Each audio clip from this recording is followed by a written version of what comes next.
This webinar is being recorded and will be available for viewing later on the emeraldashborer.info website. And this webinar and all EAB University webinars are coming to you through a grant with the USDA Forest Service. All right, thank you all for coming to our webinar, and Dr. Walter, you may unmute your mic and begin your presentation. Wonderful. Thank you, Robin, and thank you everyone for coming to hear about this issue. So I imagine, given the audience, that many of you are already familiar with Lymantria dispar, this non-native forest pest that is invasive in North America and native in much of Europe and Asia. Historically in English, this species was known as the Gypsy Moth. And so this talk is about a recently concluded effort to formally change the common name from Gypsy Moth. And I'll talk a bit about the rationale behind that. And also to talk about the process of implementation and moving forward with this new name, Spongy Moth.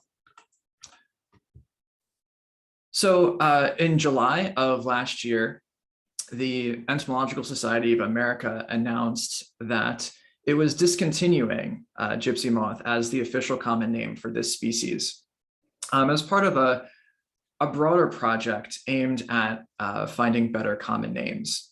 And the ESA president at the time said this, that I think starts to get at the reasons for this change and kind of place it in the broader social context in which this change is occurring. And the quote is this: "The purpose of common names is to make communication easier between scientists and the public audiences they serve. By and large, ESA's list of recognized insect common names succeeds in this regard, but names that are unwelcoming to marginalized communities run directly counter to that goal." And I'll give some more detail a bit later on about how that applies specifically in this case. Now, this talk is pretty timely because just last week, the process for formally introducing this new name of Spongy Moth was announced through a press release.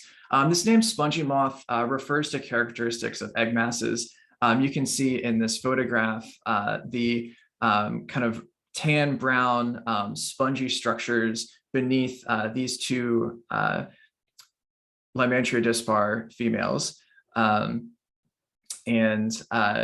So the name is derived from the kind of spongy character of those egg masses. And this is also kind of bringing in a broader perspective, broader multicultural perspective, because several of the common names from its native range also relate to the sponginess of the egg masses. And one reason this is useful is that the egg masses are what are present in the environment in our forests for the better part of the organism's life cycle. And so although we do at different times interact with the caterpillars as they're chewing away on foliage, or the moths as they are flying and seeking mates, the large portion of the year, it's really the egg masses that are out and are in part a particular management concern, because they are often laying on things, firewood, cars, recreational equipment, and get moved around, and that's a major pathway of invasion that we are concerned about. So some of the goals that I have for this talk are to share the rationale for ESA making the decision to rename the species, and to provide an insider perspective on the renaming process that I've participated in. And then discuss some of the ways that we can implement this new name, and in particular that ESA is working to help support that. I think this is a good time to, to pause and acknowledge that this is a big change, and that perhaps not everybody who is even on this call is particularly supportive of the decision to make this change. Not everybody in the community is. And some of you might also be kind of underwhelmed by the choice of the new name. My goal for this talk is really to share information. It's not to harangue anyone into thinking as I do on this issue. I'm not going to be cagey about the fact that I supported the decision to rename and have been supportive of this process of finding the new one. But for this talk, I want to focus on just sharing information and getting folks on the same page about why this was done, and how it was done, and what the way forward for this change looks like. So first, why rename? The quote that I shared earlier pointed a long way towards this. But specifically, the problem with Gypsy moth is that the word gypsy is a widely recognized slur for the Roma or Romani ethnic group. And it carries with it a number of associations with things like transience and uncleanliness. The phrase "get gypped" is derived from these stereotypes about this ethnic group called gypsies. It's also associated with things like fortune telling and curses, and generally low socioeconomic status, outsider status. And there are also positive associations with this name. Things, kind of around having a more kind of freewheeling or bohemian lifestyle. But these positive associations, Roma scholars contend, are also rooted in stereotype and idealization of this group of people. And so the Roma community has been interested for a long time in changing this name as part of a broader push for recognition and rights and justice for this people whose history is really one of persecution throughout the Middle Ages through the present. And so in recognition of these problems, and kind of in light of the broader social conversation about how we are or aren't building a society that is diverse and pluralistic and welcoming to people from broad backgrounds, this really seemed to spur the timing of this change and making the change in the first place. And so I want to talk also not just about the problem of this specific phrase, but what kind of common names are used for, and what some of the goals that the entomological community and really the broader scholarly community has for its common names. So an important objective is to connect professionals and the public, to aid in identification of these species, for example, by describing the appearance or the behavior of the organism in question, and to be in commonly understood language. And so I think that the former common name is not just suboptimal because of the word gypsy and its its connotations as a slur, but also because that, it's not particularly descriptive of this species. And in fact, there's a lot of different stories out there about how the name Gypsy Moth even came to be.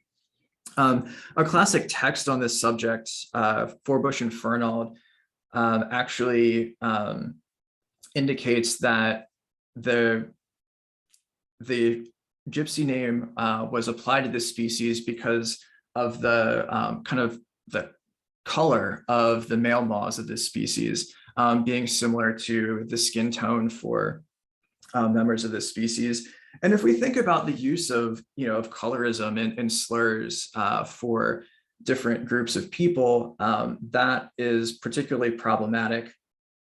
Other explanations for this have related to the tendency of this species to kind of disappear and then pop up with outbreaks that create defoliation due to the really wide fluctuation in the numbers of these species throughout their boom bust population cycles. But I think those things are a little bit obtuse and problematic, certainly in comparison to something like emerald ash borer, for example, where we have a succinct name that both describes something about its appearance and an important aspect of its behavior. Now, Lymantria dispar, Spongy Moth, is rather plainer looking, which creates some challenges in finding that out or finding a name that suits that. But I think that that's something that we can shoot for in all of our common names. So what I want to present is that this name change actually can be an opportunity to reset our community around a new name that better serves these purposes. I also want to make the point that renaming things is pretty normal. For an organism, this is an especially high profile and complex case due to this extensive science and management on this species that entails a multi-jurisdictional, multi-agency, multi-level of government engagement and interaction to create the program of management for this species. And there's also this really important public outreach apparatus and public education and understanding apparatus that serves those goals. And so there's a lot to do to change this name. But on the other hand, we often change the names of things when they no longer suit our goals for communication. I don't know if you all remember when Kentucky Fried Chicken changed their name to just KFC. That's kind of a silly example because, of course, everybody remembers that KFC stands for Kentucky Fried Chicken, and nobody is fooled that you're not going for a bucket of Colonel's Crispy when you show up at KFC. But this is kind of a segue to the point that I want to make, that language really does shape people's perceptions and feelings about particular things. And so we use, language and imagery to shape how people think and feel about different topics, and that when we should feel free to do that when it serves our goals in a reasonable way. And the existence of fields like marketing and advertising and public relations really speak to that. I don't think I need to get too scholarly and philosophical to support that concept. So now that we've talked a bit about why we might want to rename this organism, let's talk about the process by which it happened.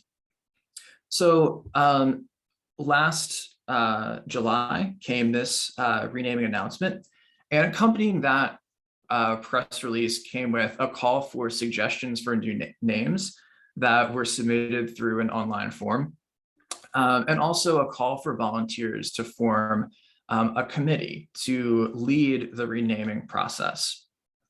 And so in mid-August of 2021, a steering committee was formed and began agreeing to a process and some goals for the timeline for this renaming to take place. So a bit more about this committee and how the community guided this renaming process. So there were more than 50 volunteers that had some professional interest in the renaming of this species.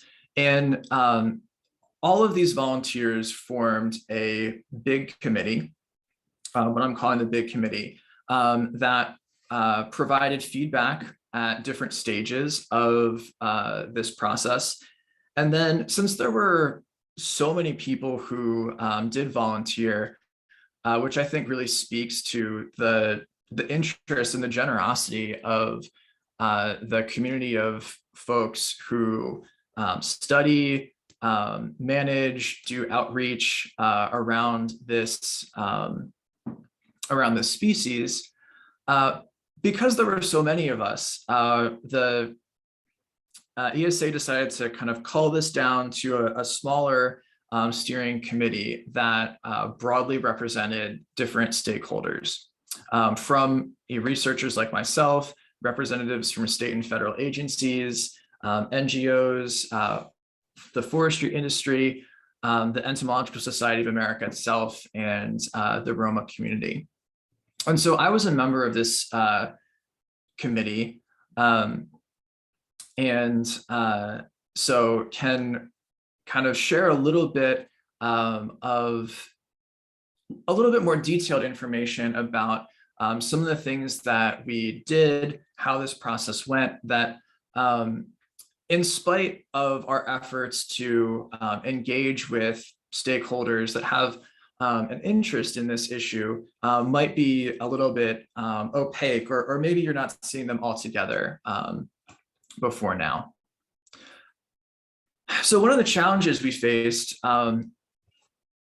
in this process was this kind of competing goals, where we needed to do, and it was very important to us to do the best that we could at engaging stakeholders.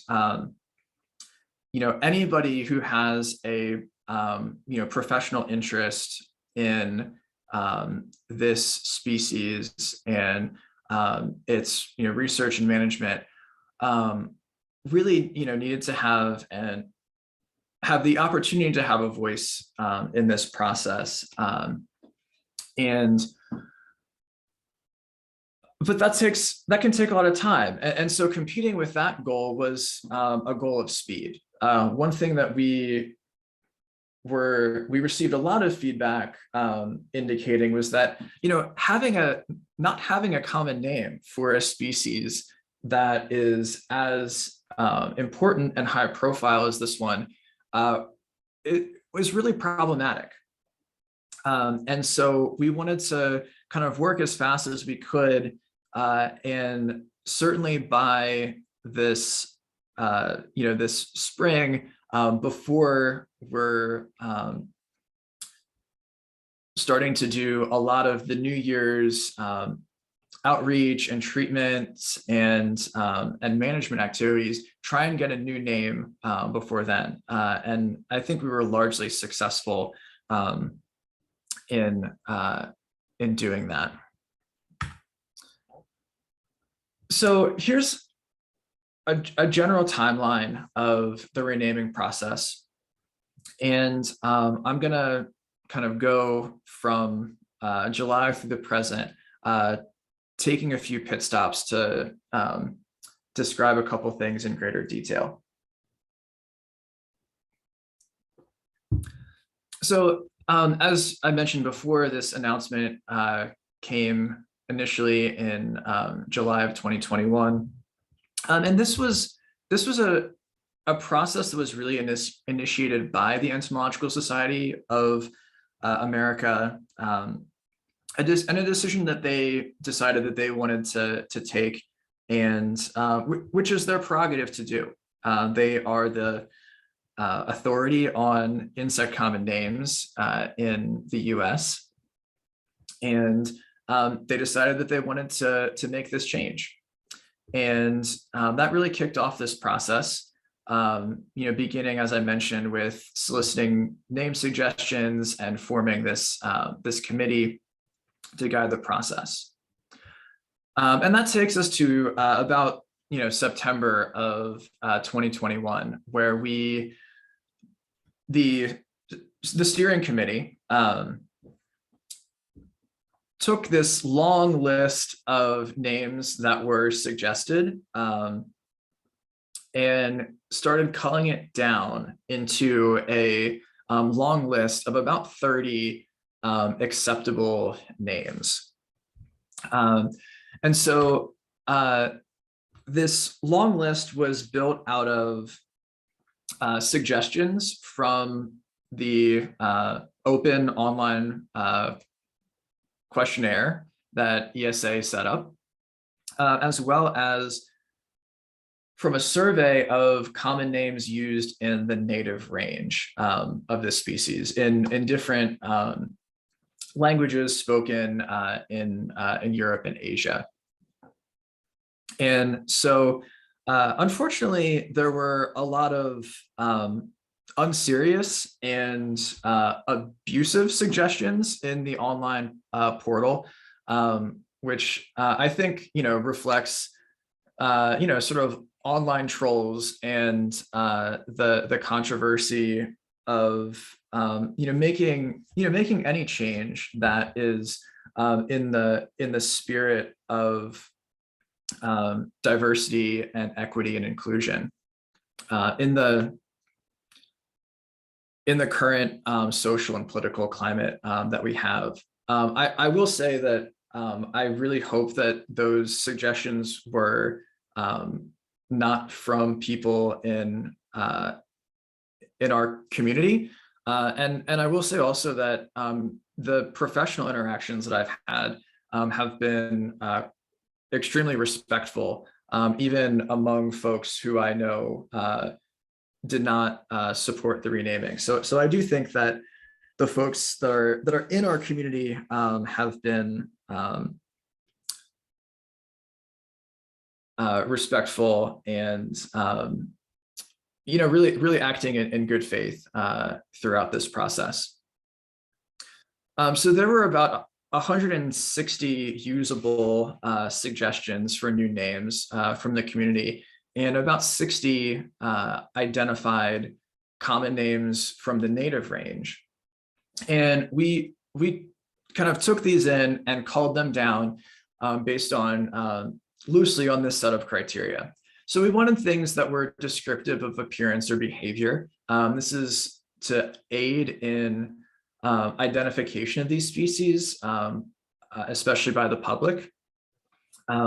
We wanted things that were in commonly understood language, and some components were not including cultural references that might be particular to a time and place, but wouldn't be well understood into the future.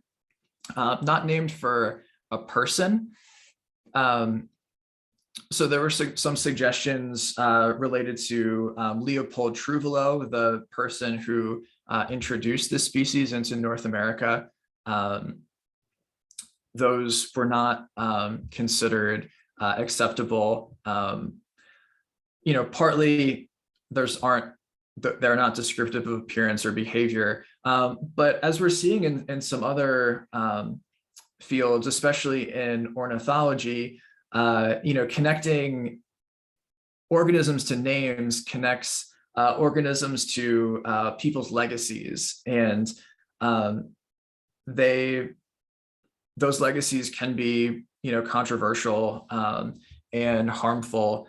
especially as societal beliefs change over time.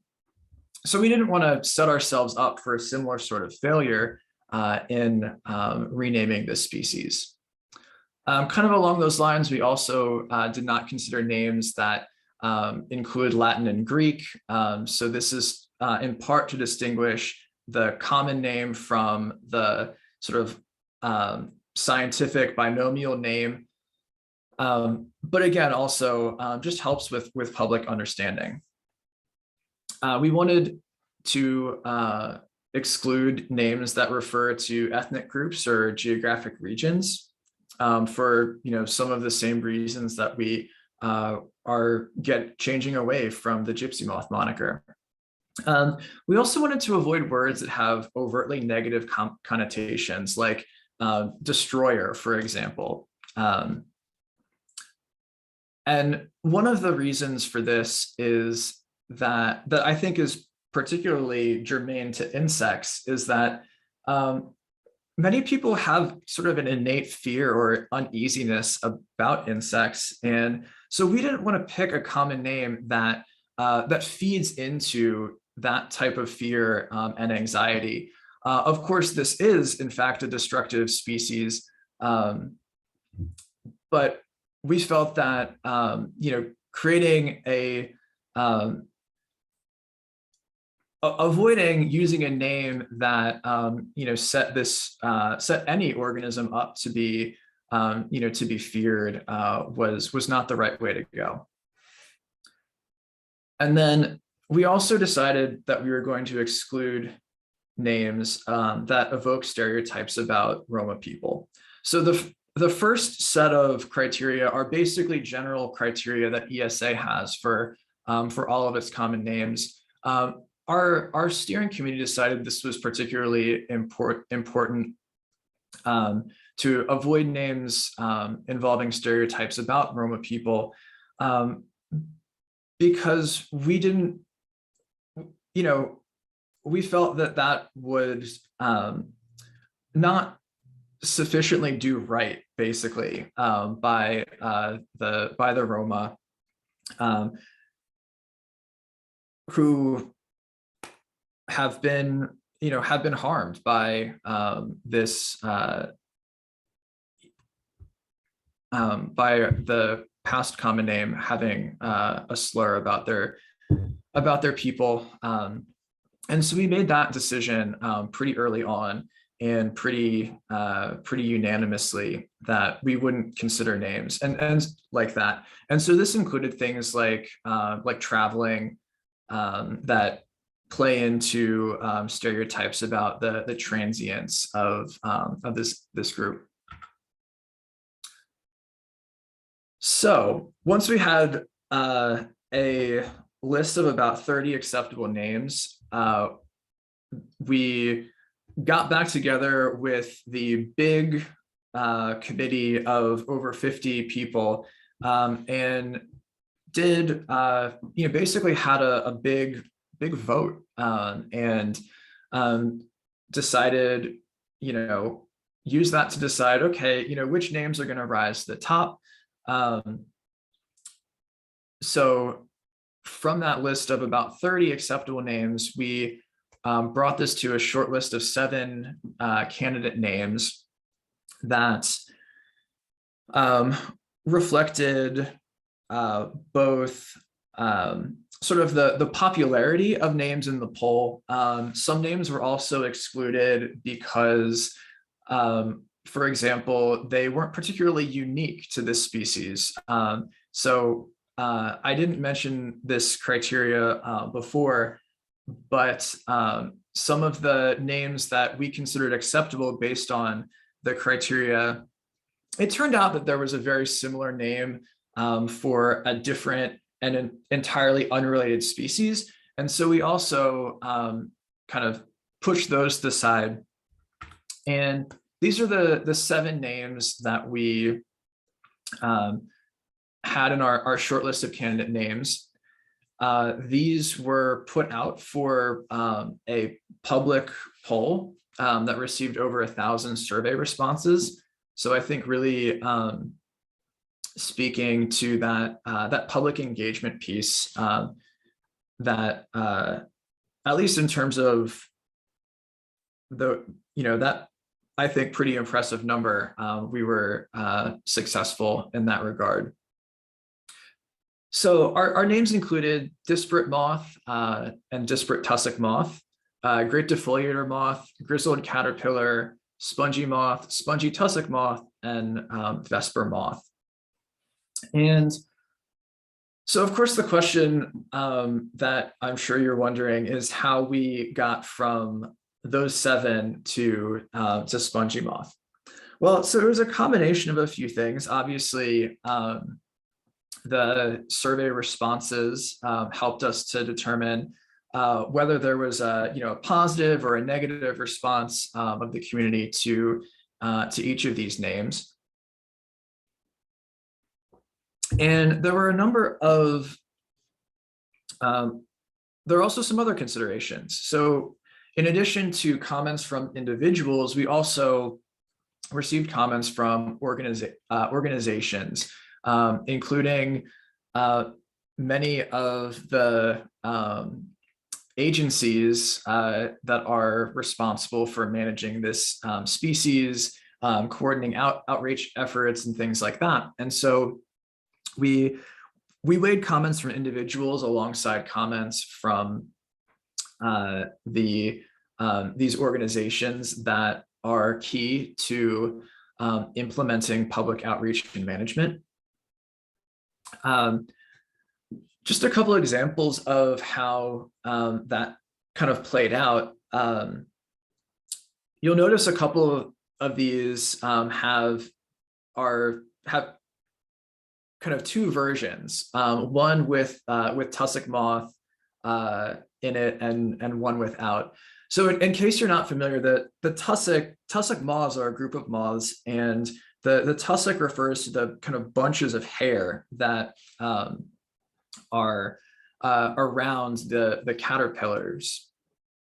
And so some folks like myself, who tended to be more on the side of scientific research, said, oh, this is a tussock moth. We can use tussock moth in the common name. That'll be useful for grouping it with other, like species. But the counterpoint to that was, well, not many people really understand what a tussock is. So it kind of challenges that clearly understood and generally understood language component. And there was also some concern that having a three-word common name would be more difficult to to say and to remember than a more simpler 2-word common name. So we started leaning against those. Vesper moth was one that rated fairly well in terms of how people liked it, and I think aesthetically it's actually a nice name. But that was one where there were concerns about the religious connotations. So Vesper is something that refers to late afternoon, early evening. And its literal meaning doesn't have a particularly religious overtone, but Vesper prayer is a practice, meaning evening prayer is a practice in some religions, and so we received a lot of feedback that maybe that was not a connotation that we wanted. So we then pushed that one to the side as well.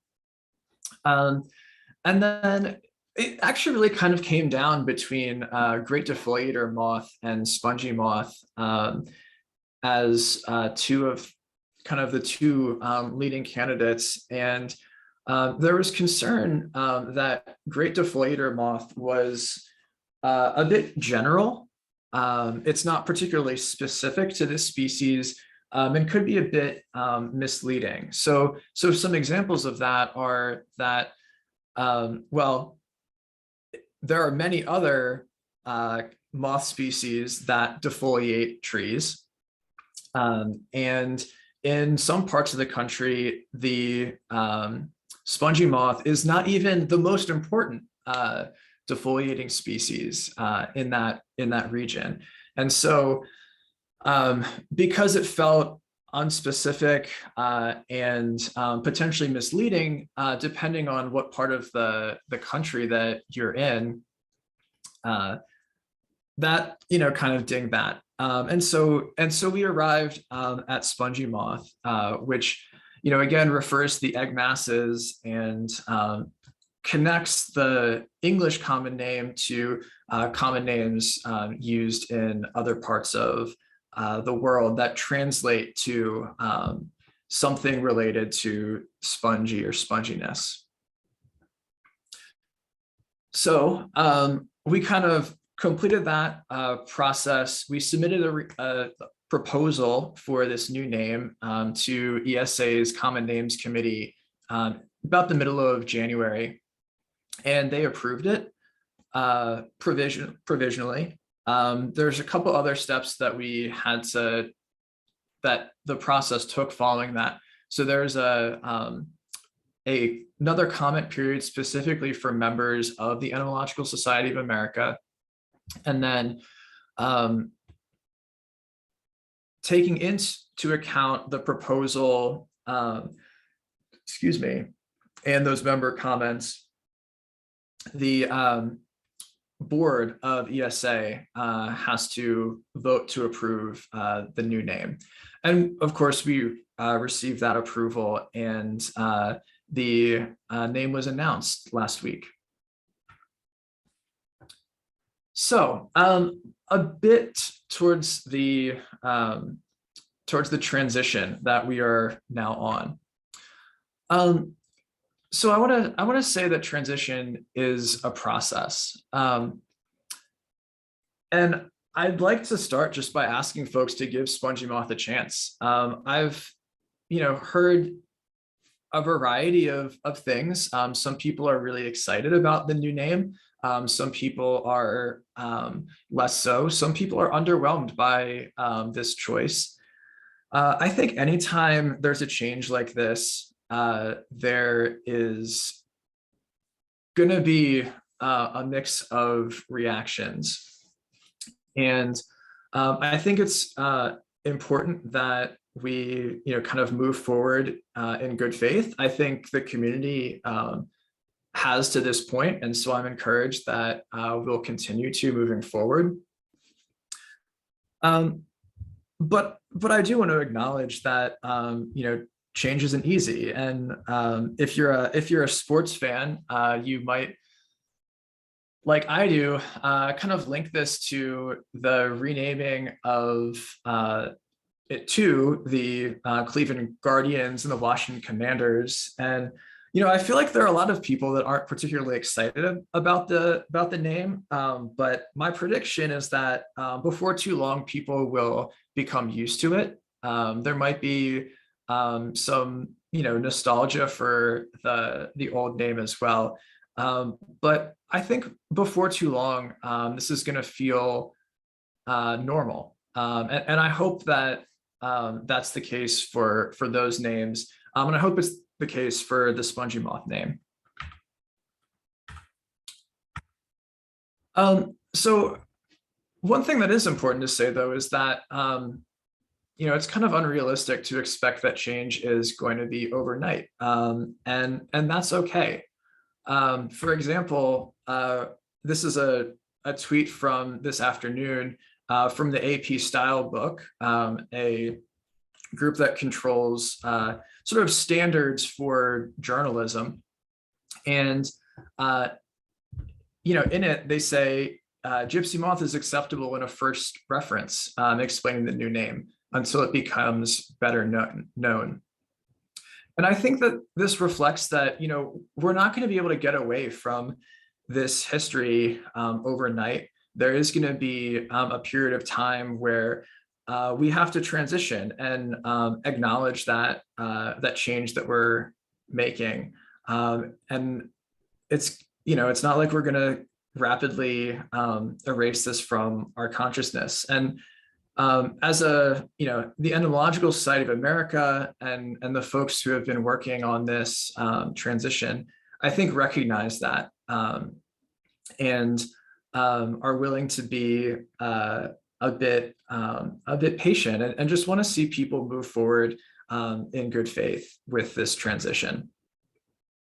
One thing that has been suggested by the ESA is to kind of transition like formal written communications by a year from now. Of course, it's going to take some time to, get things out of, spoken language. I've stumbled over this a few times in this talk because as someone who's worked on this species for a decade, it's kind of stuck in my head that way, and it's going to take some time to change that. And and certainly for people who have been working with this organism for, in some cases, much longer than I have. It's a challenge that is worth acknowledging. But I think we can begin with some low-hanging fruit things. For example, changing web pages and URLs is something that is pretty easy to do. You can have old pages redirect to new pages if you want to preserve that old URL that might say Gypsy Moth in it. But it's something that can, be done fairly quickly, and the public and can be done without, the public really becoming confused by it. There are also a lot of resources that are being put together to help with this transition.